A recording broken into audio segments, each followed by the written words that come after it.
많은 사람들이 요즘에는 교회를 보고 문제가 있다라고 말하죠. 언론에서는 그것이 당연한 것처럼 얘기합니다. 그런데 정확히 말하면 교회가 문제가 있는 게 아니고 그 교회를 이루고 있는 목사와 성도들이 문제가 있는 것이죠. 교회는 언제나 하나님의 뜻대로 그 자리에 그대로 있었습니다.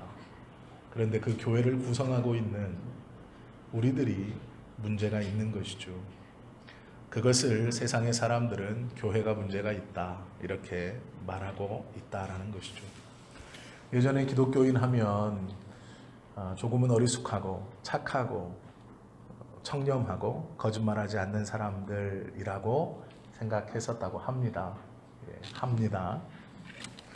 그런데 지금 그리스도인 하면 말 잘하고 헐뜯기 잘하고 위선적인 삶을 잘 사는 이기적인 무리의 사람들이라고 합니다. 우리의 모습은 좀 어떤가 돌아볼 필요가 있죠. 제가 신학교에 갔을 때 98년도입니다. 그때만 해도 물론 우리 성도님들 중에는 더 이제 어려운 시절을 겪은 분들이 계시겠지만 제가 대학에 갔을 때가 IMF 직후였습니다. 그래서 선배 전도사님들 중에 고무를 팔아서 자기가 가지고 있는 그 오래된 봉고차에 대학에 있는 쓰레기통을 다 뒤져서 우유팩과 캔, 깡통 이런 거를 주워서 자기 차에 막 싣고 있는 걸 봤습니다. 제가 같이 농구를 하고 있던 다른 선배님에게 물었어요. 저 선배님 뭐 하는 겁니까? 저 전도사님 뭐 하시는 겁니까? 그랬더니 저 전도사님 해병대 나왔지. 아니 나는 뭐 하냐고 물었는데 해병대는 뭔 말이에요? 근데 그 기억이 납니다. 저 전도사님 해병대 나왔어. 아 예 그래요? 그런데 뭐 하시는 겁니까? 그랬더니 그거를 모아서 팔아서 주일학교 아이들 간식을 사주려고 한다는 거예요. 제가 대학에 다닐 때만 해도 신학교에 다닐 때만 해도 그런 전도사님들이 정말로 있었습니다. 학교에 있는 캔을 수거해서 자신이 맡고 있는 주일학교 아이들의 간식을 사주려고 일주일 내내 그 캔을 주스려고 수업이 끝나면 학교를 봉고차를 타고 이리저리 돌아다니면서 쓰레기통을 쳐다보시고 다니시는 전사님이 계셨습니다. 목사님들 중에도 이 쌀을 구할 수 없어서 그것 때문에 기도하고 있는 목사님들도 있었습니다. 그런데 어느새부턴가 신학교는 그러한 모습들을 찾아보지 못하게 되었습니다. 예전에는 목사가 되려면 밥굶을 각오를 해야 한다라고 했다고 합니다. 그럼 생각해 보십시오. 목사가 밥을 굶어야 할 정도면 그 교회를 심무하는 장로님들은 어떻겠습니까? 더 어렵고 더 힘들었을 겁니다. 목사가 되려면 적어도 밥을 굶을 각오를 해야 했고 그 교회를 섬기를 장로가 되려면 더 많은 것들을 희생할 각오가 되어 있었어야 했습니다. 그래서 예전에는 신학대학교는 언제나 미달이었고 장로님은 서로 되지 않으려고 손사래를 쳤습니다.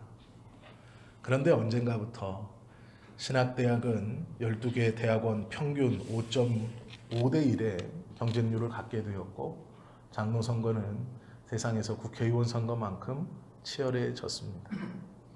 아는 사람 모두에게 전화를 돌리고 찍어라 말을 하고 그 장로 선거에서 떨어지면 교회를 떠나갑니다.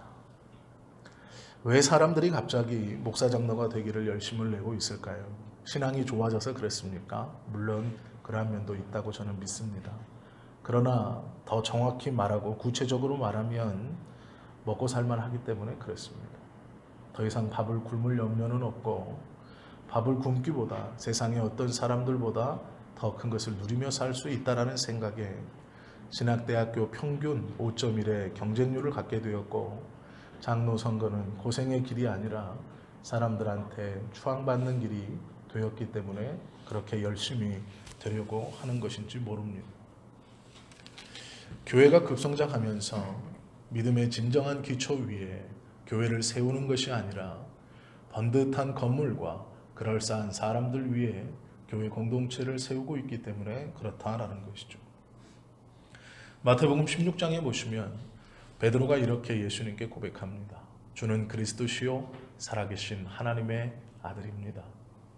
이것이 올바른 신앙의 고백입니다. 주는 그리스도시요 살아계신 하나님의 아들입니다. 이 터전 위에 예수님께서 교회를 세워주시겠다라고 축복하셨고 음부의 권세가 틈타지 못할 것이다 라고 말씀하셨습니다. 왜 지금 교회가 세상에서 손가락질을 받느냐? 이 신앙 고백 위에 서 있지 않기 때문에 그렇습니다. 주는 그리스도시요 살아계신 하나님의 아들입니다. 교회의 기초가 되는 이 신앙 고백이 아니라 번듯한 건물과 깨끗하고 깔끔한 옷을 차려입은 멀쑥한 사람들이 모여서 품위 있게 어떠한 것을 얻고 성취하려고 모인 곳이 교회이기 때문에 세상의 세력에 맥없이 넘어지는 것이 정상입니다. 그리고 그렇게 욕을 먹는 것이 어쩌면 당연한 지금 교회의 모습입니다. 이 참담함 앞에서 속수무책 교회가 세상의 조롱거리가 되고 놀림거리가 되고 비아냥거리가 되어도 어떠한 것으로도 그것을 반박할 수 없는, 단순히 우리는 저들은 믿음이 없어서 그래 라고 말할 수밖에 없는 이 안타까운 현실에 오늘 요한복음 8장은 우리에게 귀한 도전을 준다라는 것이죠. 1절에 보면 예수님이 감람산으로 가셨다라고 기록하고 있습니다.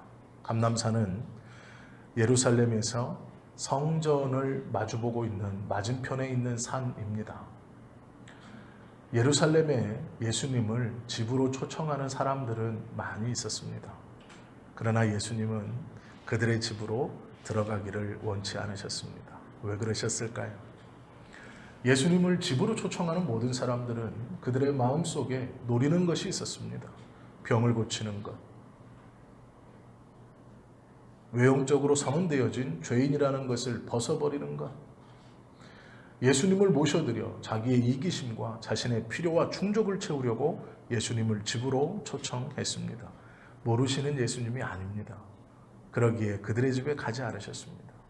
감람산으로 가신 이유는 기도하기 위함이시었고 또 하나는 그 산만이 유일하게 마음 편히 쉬실 수 있는 장소였기 때문입니다. 성전이 마주 보이는 산 위에 올라가 기도하시다 그곳에서 하루의 일과를 마치고 쉬시는 것이시죠. 2절에 보시면 다시 성전으로 들어오시니 백성이 다 나오는지라 앉으사 저희를 가르치시더니, 성전은 제사장들만이 들어갈 수 있는 제사장의 뜰이 가장 안쪽에 있었고 그 바깥쪽으로 유대인 남성들이 들어가는 남자들의 뜰, 그리고 그 바깥쪽으로 유대인 여성들이 들어갈 수 있는 유대인 여성들의 뜰이 있었습니다. 그리고 그 바깥에 가장 외곽 쪽에 이방인들이 들어갈 수 있는 뜰이 있었습니다. 그곳에 앉으셨습니다. 남녀노소 할 것 없이 많은 사람들이 모였습니다. 그리고 예수님은 하나님의 나라에 대해서 가르쳤습니다. 우리가 아시는 것처럼 예수님의 사역의 핵심은 가르치심입니다. 병 고치는 것은 잘 가르치기 위해서 부수적으로 하신 겁니다. 귀신을 쫓는 일 또한 잘 가르치시기 위해서 부수적으로 하신 것입니다. 오병이어를 베풀어 주신 그 은혜의 예수님의 이유는 빌립을 가르치시고자 했기 때문에 오병이어를 베풀어 주셨습니다. 예수님께서는 올바른 제자를 가르치시기 위해서 많은 것을 쏟으셨습니다. 결국 그 바른 가르치심을 위해서 자신의 생명도 내어 주신 것이죠. 성전에서 예수님께서 백성들을 가르치실 때 예수님과 그들은 거리가 있었습니다. 육체적인 눈에 보이는 거리가 아니고요. 하나님의 나라를 경험하고 전하는 자와 경험하지 못하고 듣고 있는 자의 거리가 있었습니다. 그 이야기가 한참 일어나고 있을 때 제사장들이 한 여인을 끌고 와 예수님 앞에 패대기를 칩니다. 그리고 말하죠. 그것이 3절과 4절입니다. 서기관들과 바리새인들이 음행 중에 잡힌 여자를 끌고 와서 가운데 세우고 예수께 말하여 선생이여 이 여자가 간음하다가 현장에서 잡혔나이다. 간음은 죄입니다. 그것은 부인할 수 없죠. 예수님도 이 여인을 보고 다시는 죄를 범치 말라 말씀하신 이유는 이 간음이 죄라는 것을 인정하는 것이죠. 그것이 중요한 게 아니고 이 바리새인과 서기관들이 예수님 앞에 이 여인을 세워놓고 묻고 있습니다. 너는 평소에 죄인의 친구라고 하지 아니했느냐? 세리와 죄인들의 친구라고 너의 별명이 붙어있지 않느냐? 이 여인은 네가 친구라고 말한 그 창기다라고 말하는 것이죠. 그리고 현장에서 잡혔기 때문에 모세의 율법대로라면 돌로 치는 것인데 너는 어떻게 판결하겠느냐? 모세의 율법대로 돌로 치라고 대답하겠느냐? 아니면 네가 그렇게 좋아하는 하나님의 사랑으로 용서하라고 말하겠느냐라고 묻는 것이죠.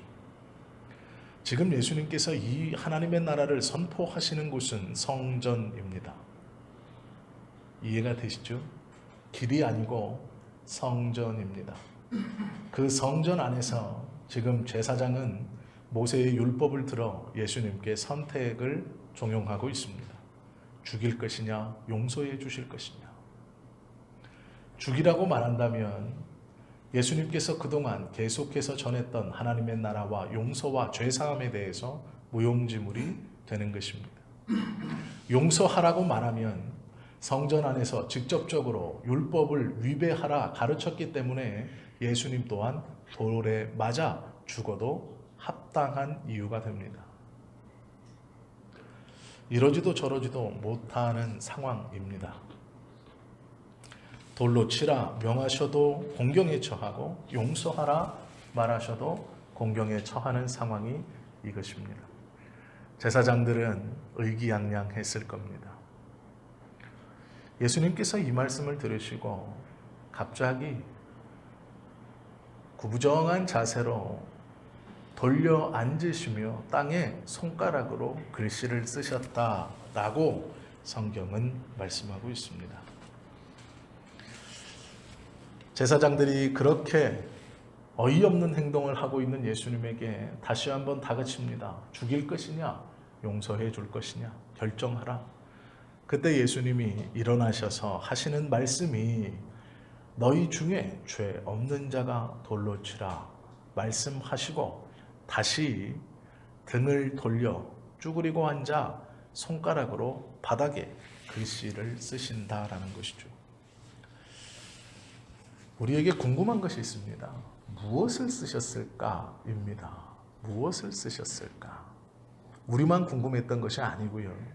수많은 신학자들이 궁금해했습니다. 그래서 예전에는 수많은 신학자들이 다 어떻게 해석했냐면 거기에 모여있는 제사장의 죄들을 하나하나씩 기록했을 것이다. 그리고 바리새인들의 죄를 기록했을 것이다. 이렇게 해석했습니다. 그리고 우리가 그렇게 배웠습니다. 현대에 와서는 조금 다른 해석을 합니다. 죄악을 다 기록하실 수는 없었을 것 같고 그러면 무슨 대답을 하기 전에 예수님처럼 한 템포, 두 템포, 즉 한 번 더 고민하고 두 번 더 고민하고 대답하라 라는 지혜를 보여주신 것이다. 현대신학자들은 이렇게 해석합니다. 두 가지 해석 다 틀린 해석입니다. 성경에서 하나님께서 친히 기록해 주셨다라는 것은 3번 이야기가 나옵니다. 첫 번째는 십계명을 받을 때입니다. 성경에 보시면 하나님께서 친히 기록해 주사라고 기록되어 있습니다. 그것이 첫 번째이고 두 번째는 바벨론의 왕 벨사살이 왕이 되어서 1000명의 유력자를 모아놓고 잔치를 할 때 그 왕궁 벽에 손가락이 나타나 글을 썼습니다. 메데, 메데, 데겔, 우, 바르신이라고 썼습니다. 이게 무슨 뜻이냐를 놓고 여러 학자들이 달라붙었지만 해결하지 못했습니다. 그러나 다니엘이 이것을 보고 공짜로 해결해 줍니다. 당신이 하나님의 성전에서 나온 금과 은그릇을 가지고 포도주를 따라 마셨기에 하나님이 당신을 멸할 것이고 당신의 나라를 멸망시킬 것입니다. 라고 전해줍니다. 이것이 두 번째 나타났던 손가락의 글씨입니다. 오늘 그리고 세 번째, 예수님께서 무엇인가 땅에 쓰고 계십니다. 그런데 우리가 알아야 할 것이 있습니다. 지금 예수님이 계신 곳은 성전 아닙니다.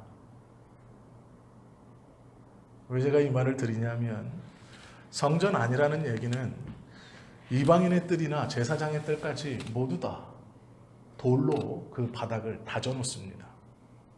즉 흙바닥이 아니라는 얘기입니다. 우리로 말하면 대리석으로 이쁘게 깔아놓은 것은 아니지만 돌로 그 위를 평평하게 수평을 맞춰놓은 땅입니다. 그 땅에 손가락으로 글을 쓸 수 있겠습니까? 없습니다. 지금으로 말하면 대리석 바닥에 손으로 글을 쓰는 것과 같습니다. 그것을 보고 제사장들이 자기의 죄를 기록했기에 마음에 찔려 하나둘 돌아갔을까요? 아닙니다.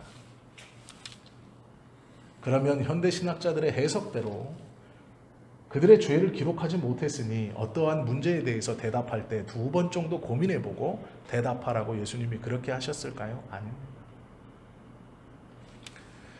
가만히 이 상황을 머릿속으로 그려보십시오. 예수님께서 아침에 성전에 올라오셔서 가르치고 있었습니다. 앉아 계셨습니다. 많은 이들도 앉아서 하나님의 나라에 대한 말씀을 들었습니다. 그런데 저 입구 쪽에서 웅성웅성하는 소리가 들립니다.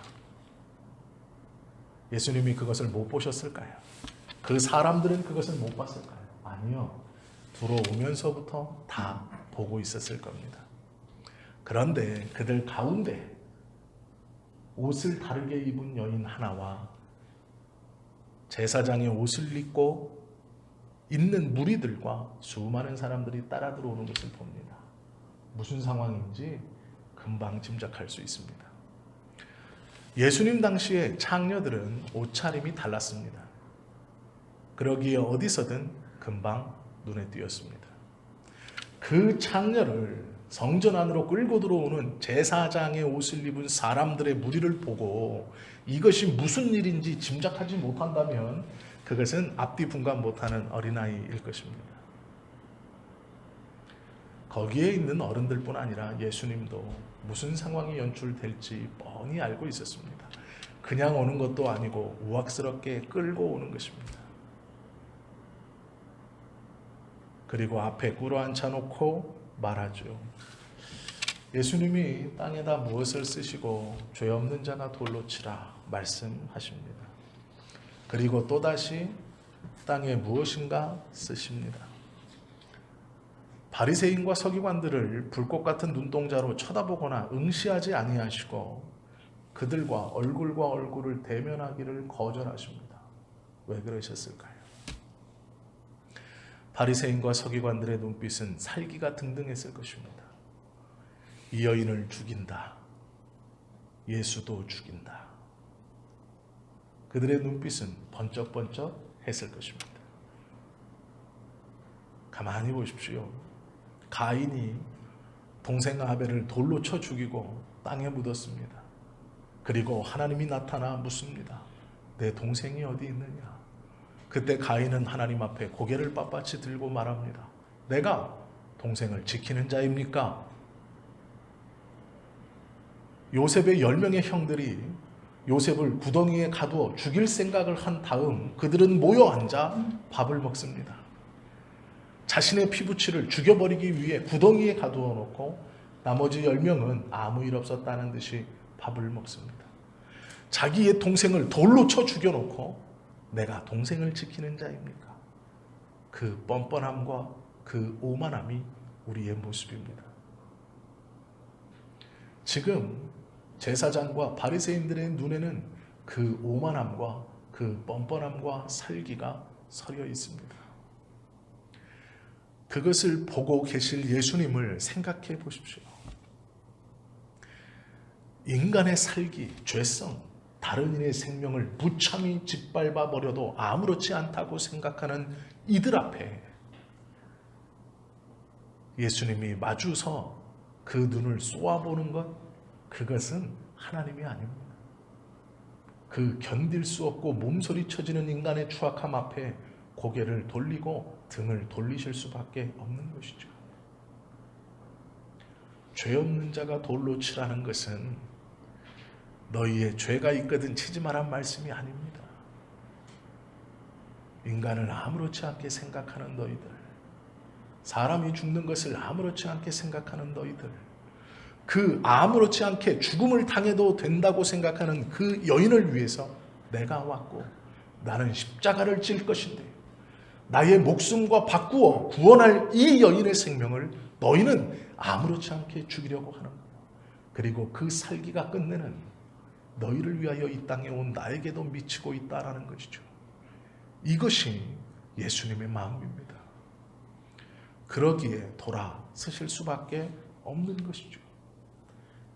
제사장들의 죄를 기록하기 위해서도 아닙니다. 지혜롭게 말하는 지혜를 주시기 위해서도 아닙니다. 그 인간의 간악함과 악독함 앞에 예수님께서 살리고자 이 땅에 오신 그 귀하고 복된 영혼을 죽이자라고 말하는 그들 앞에 예수님은 돌아서신 것이죠. 창조하신 하나님까지 죽이고자 하는 그 지경에 예수님은 고개를 떨구신 것입니다. 창세기 6장 8절에 보면 예전에 제가 말씀 한번 드렸는데요. 노아는 여호와께 은혜를 입었더라 라는 표현이 있습니다. 이 표현이 무엇이냐면요. 모든 사람들이 다 죽습니다. 죄가 만연합니다. 그리고 하나님은 결심합니다. 쓸어버려야겠다.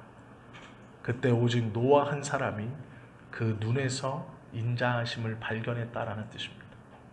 이 말을 정확하게 번역하면 노아는 하나님의 눈에서 호의를 발견하였다라는 뜻입니다. 하나님의 눈에 있는 사랑, 그 인자하심을 발견하면 주님을 붙들게 되어 있습니다. 오늘 이 말씀을 가만히 보십시오. 살기 등등한 제사장과 바리새인, 이제 죽음을 앞에 두고 고개를 떨구고 있는 여인, 그 모습을 뒤돌아 외면하고 계시는 예수님. 제사장들의 말은 참으로 놀랍습니다. 종교 지도자들은 가늠하다 잡힌 이 여인을 끌고 와서 뭐라고 말하냐면 이렇게 말하죠. 4절 보십시오. 예수께 말하되 선생이여, 이 여자가 가늠하다가 현장에서 잡혔나이다. 모세는 율법에 이러한 여자를 이러한 여자를 자기와는 전혀 상관이 없고 나와는 다른 종자이며 다른 부류이고 이것은 죽어마땅한 이 여자라고 표현합니다. 이러한 여자라고 표현합니다. 그러한 여자가 어떤 여자인데요? 이 여자가 어떤 여자인데요? 제사장들이 보기에 적어도 이 여자는 사람이 아니었습니다. 이 여자, 이러한 여자, 우리와는 부류가 다른 여자, 죽어 마땅한 여자였습니다. 그 예수님을, 그 여자를 예수님이 어떻게 부르는지 아십니까? 여자야, 이렇게 부릅니다. 하나로 불러주십니다. 여자야. 이것이 제사장과 예수님의 다른 모습입니다. 제사장은 이 여자, 죽어 마땅한 여자, 이러한 여자, 죄 가운데 먹고 마시며 살아가는 여자를 죽이란 말했는데 당신은 어떻게 할 것입니까? 라고 묻는 것이죠. 죄 없는 자가 돌로 치라는 것은 너희들의 살기를 내가 감당할 수 없다라는 것입니다. 너희의 악독을 내가 두고 볼 수 없다라는 것입니다. 차마 그것을 마주볼 수 없다라고 말씀하시는 겁니다. 그리고 그 여인을 향해 여자야, 너를 고소하던 이가 어디에 있느냐? 참 다정하게 말씀해 주시죠. 나도 너를 정죄하지 않으니 가서 다시는 죄를 범치 마라 돌려보내 주십니다. 무엇을 쓰셨는가는 절대로 중요한 것이 아닙니다. 그 글이 무엇이었을까는 우리의 궁금함에서 멀어져도 상관이 없습니다. 이 여성은 죽었다고 생각했을 것입니다.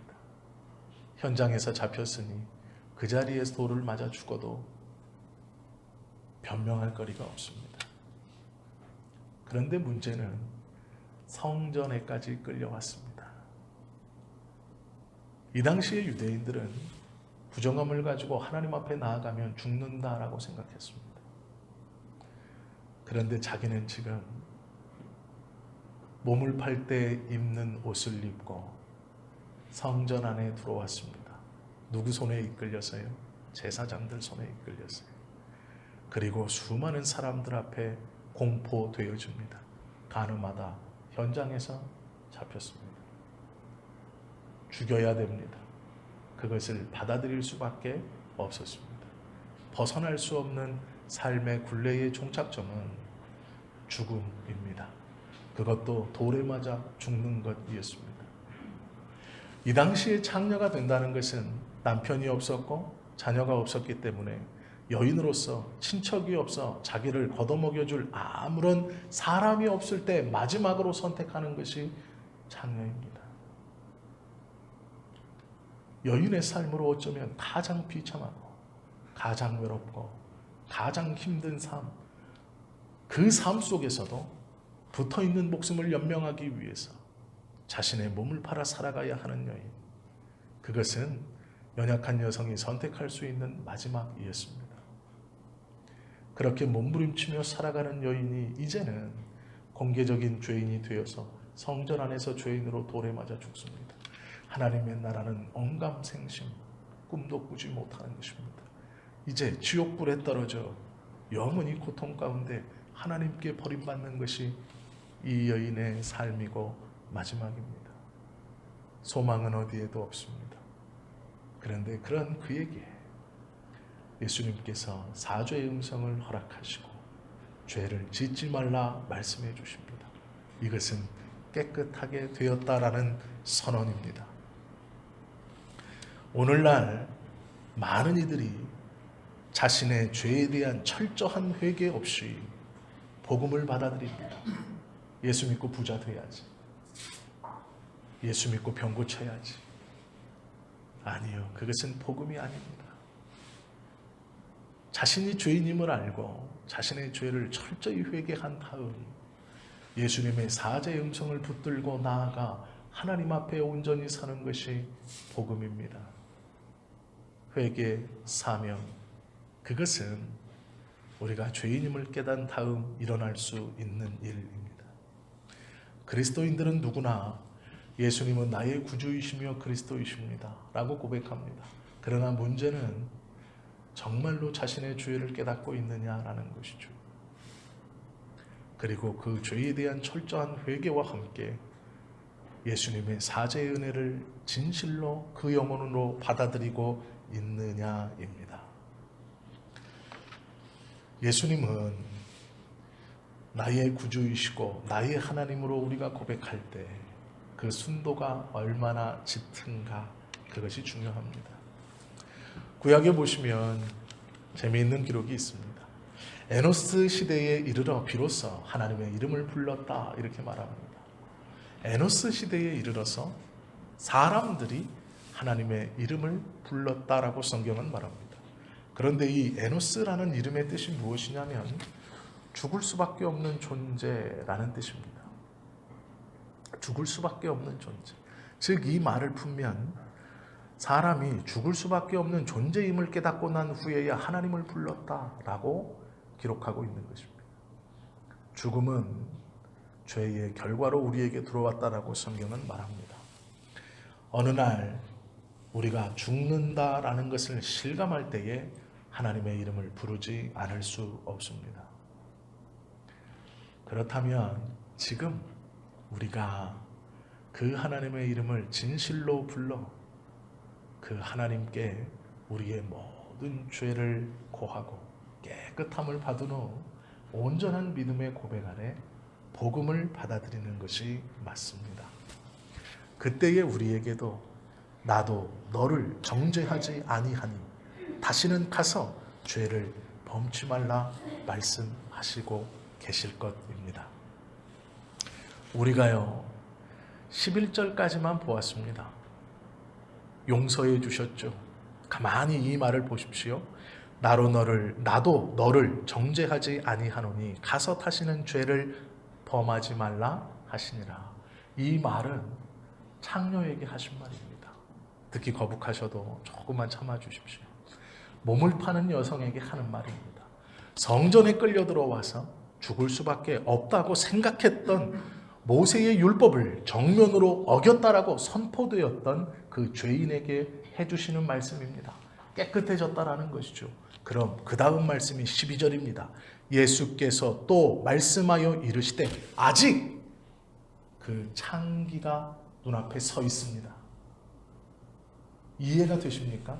제사장과 서기관들은 떠나갔고 그 여인을 돌로 쳐 죽이자고 하던 사람들은 떠나갔습니다. 예수님 앞에 함께 앉아서 말씀을 듣던 사람들, 예수님의 12 제자들, 그리고 한 사람, 그 몸을 팔던 여인이 아직 그 자리에 있었을 때 예수님이 이렇게 말씀합니다. 나는 세상의 빛이니 나를 따르는 자는 어둠에 다니지 아니하고 생명의 빛을 얻으리라. 이 여인에게 이것은 복음입니다. 나를 따르라. 너는 생명의 빛을 얻을 것이다. 라는 말씀이죠. 죄를 용서해 주심과 함께 하나님의 사랑을 듬뿍 그 여인에게 부어주신 것이죠. 나를 따르라. 생명의 빛을 네가 가질 것이다. 그 말을 듣고 있는 이 여인은 그 마음이 어땠을까요? 죄를 용서해 주셨고 살았다라는 기쁨보다 이 놀라운 생명의 말씀을 들었을 때에 이 여인의 삶은 완전히 바뀌었을 것입니다. 이 여인의 삶은 예수 그리스도를 따라 변하는 빛의 삶이었습니다. 그 생명의 빛을 온전히 받은 자로 변화되었다라는 것이죠. 누가복음 5장에 보면 베드로에게 무서워 말라 이제 후로는 내가 사람을 낚는 어부가 되리라 말씀하셨습니다. 이 말씀 바로 직전 베드로는 예수님 앞에 꿇어 엎드려 예수님 나를 떠나십시오. 나는 죄인입니다. 라고 고백했습니다. 고백이 있은 후에 용서함과 사명이 있는 것이죠. 베드로가 예수님이 베푸신 기적을 보고 그 무릎 앞에 엎드려 나는 죄인입니다라고 고백했을 때 예수님은 베드로를 붙드십니다. 사명은 회개 다음에 일어나는 것입니다. 왜 나는 뜨거움이 없을까? 하나님께서 나에게 원하시는 것은 무엇일까? 그것을 고민하고 계신다면 하나님의 구원의 복음이 얼마나 큰 것인지를 먼저 알아야 합니다. 그리고 그 구원을 붙들고 하나님의 은혜를 경험하기 위해서는 나의 마음속 깊숙이 감추어져 있는 죄악이 무엇인가를 볼 수 있어야 합니다. 정확한 나의 정체를 먼저 바라볼 수 있어야 합니다. 예수님께서 12절에 말씀하시는 나는 세상의 빛이니 나를 따르는 자는 어둠에 다니지 아니하고 생명의 빛을 얻으리라 라는 것은 이 여인에게는 충격적 선언입니다. 나를 따르라 라는 말씀과 같은 것이죠. 어두움에 다니지 아니할 것이다. 생명의 빛을 내가 얻을 것이다. 나를 따르라. 즉 이 말은 나의 제자가 되라 라는 말씀입니다. 오늘 우리에게도 동일하게 이 말씀이 들려지고 있습니다. 나를 따르라. 나는 생명의 빛이니 나를 따르는 자는 어두움에 다니지 아니할 것이다.